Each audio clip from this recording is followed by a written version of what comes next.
السلام علیکم ورحمۃ اللہ۔ آج تیسرا سیشن مسلم آئیڈینٹی میں کرنے جا رہا ہوں۔ اس سے پہلے 3 لیکچرز ہوئے ہیں اور میں امید کرتا ہوں آپ کو کچھ نہ کچھ سمجھ آیا ہوگا کہ میں کیا کہنا چاہ رہا ہوں۔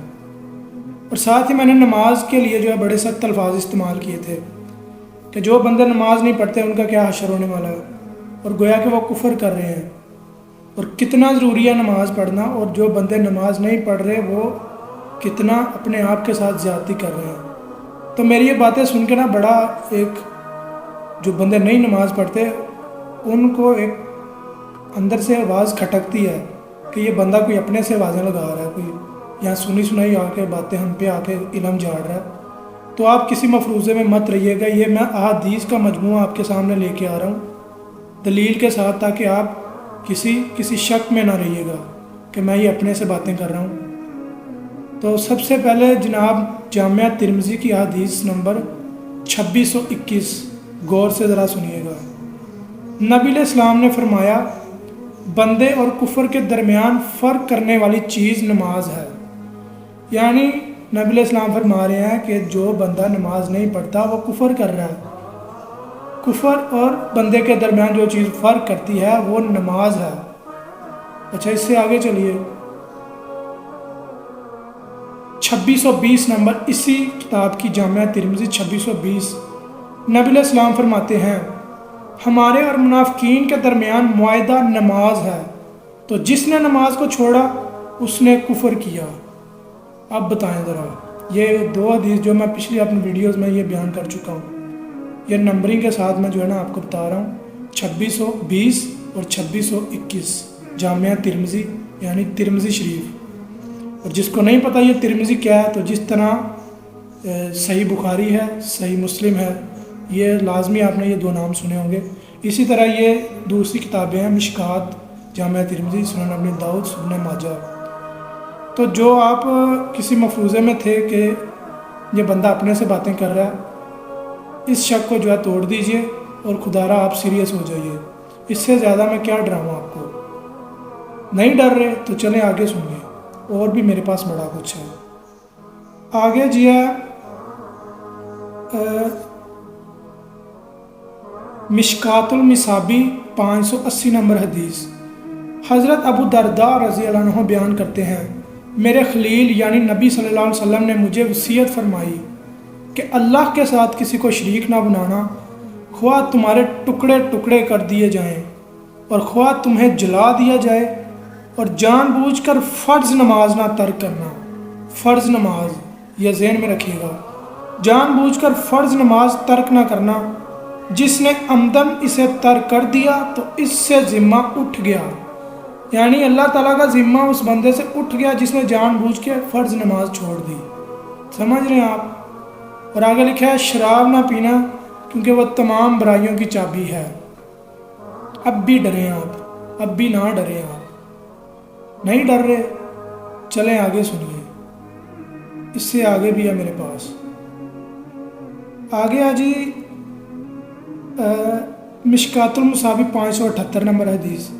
حضرت عبداللہ بن عمر بن عاص رضی اللہ عنہ نبی علیہ السلام سے روایت کرتے ہیں، آپ صلی اللہ علیہ وسلم نے ایک روز نماز کا ذکر کرتے ہوئے فرمایا، جس نے نماز کی حفاظت و پابندی کی تو وہ اس شخص کے لیے روز قیامت نور، دلیل اور نجات ہوگی، اور جس نے اس کی حفاظت نہ کی اور پابندی نہ کی تو روز قیامت اس کے لیے نور، ہدایت اور نجات نہیں ہوگی۔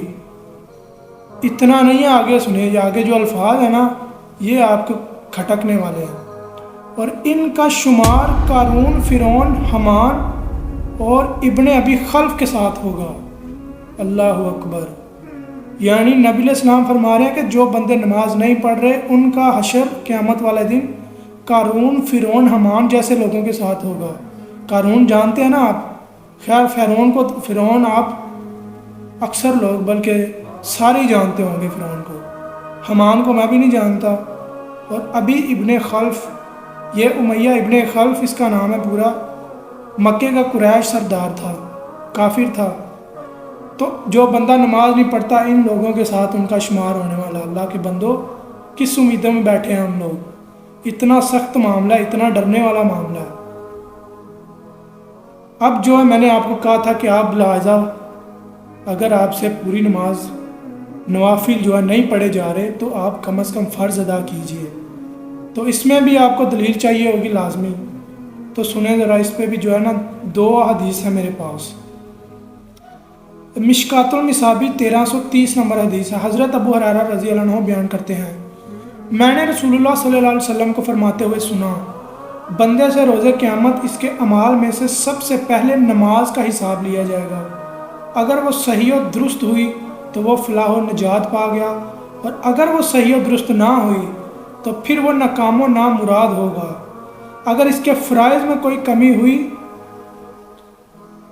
تو رب تبارک و تعالیٰ فرمائے گا، دیکھو کیا میرے بندے کے کچھ نوافل ہیں۔ اچھا اب یہاں غور کیجئے، آپ جس بندے کے فرائض میں کمی رہی، غور کیجئے کہ فرائض کی بات ہو رہی ہے کہ جس بندے کے فرائض میں کمی ہوئی، تب اللہ تعالیٰ فرمائیں گے کہ اس بندے کے دیکھو کوئی نوافل جو ہیں، اضافی جو عمل اس نے کیے ہیں وہ اس میں ڈال دو فرائض میں، تاکہ فرائض پورے ہوں اور جو ہے اس کی نجات ہو سکے۔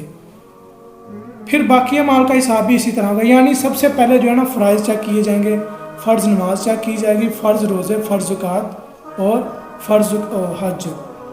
اگر ان معاملات میں کوئی کمی بیشی رہ جاتی ہے بندے میں تو پھر جو ہے نا اس کے نوافل اس میں ایڈ کیے جائیں گے تاکہ اس کی نجات اللہ تعالیٰ فرما دے۔ یہ اللہ تعالیٰ کی رحمت ہے اپنے بندوں پر۔ تو اس سے ثابت ہو گیا کہ فرض کا سوال ہونے والا، نوافل کا سوال نہیں ہونے والا۔ اگر اس سے بھی سمجھ نہیں آ رہی تو ایک اور حدیث ہے میرے پاس، سنیے ذرا، اس میں ذرا غور کیجیے گا۔ نجد کا ایک شخص نبی علیہ السلام کے پاس آیا اور وہ آپ سے اسلام کے بارے میں پوچھ رہا تھا۔ رسول اللہ صلی اللہ علیہ وسلم نے فرمایا، دن اور رات میں 5 نمازیں فرض ہیں۔ اس نے پوچھا، کیا ان کے علاوہ اور نمازیں بھی میرے ذمہ ہیں؟ اچھا میں آپ کو بتا دوں اس سے تھوڑا سا بیک گراؤنڈ۔ نبی علیہ السلام کے پاس ایک شخص آتا ہے، بدو شخص آتا ہے، نیا مسلم ہوتا ہے، یعنی اسلام قبول کرتا ہے، اور کہتا ہے کہ مجھے کوئی ایسا عمل بتائیے کہ جس سے میں جو ہے جنت میں داخل کیا جاؤں اور دوزخ سے بچ جاؤں، یعنی کوئی موٹا مجھے نا دین بتا دیں آپ کہ جو ہے میری نجات ہو سکے۔ تو نبی علیہ السلام نے تب فرمایا کہ دن اور رات میں 5 نمازیں فرض ہیں، یہ آپ غور کیجئے، فرض۔ اس نے پوچھا، کیا ان کے علاوہ اور نمازیں بھی میرے ذمہ ہیں؟ آپ نے فرمایا، نہیں، الا یہ کہ تم نفلی نماز پڑھو، یعنی اور نمازیں فرض نہیں ہیں لیکن اگر تم چاہو تو نفلی نمازیں پڑھ سکتے ہو۔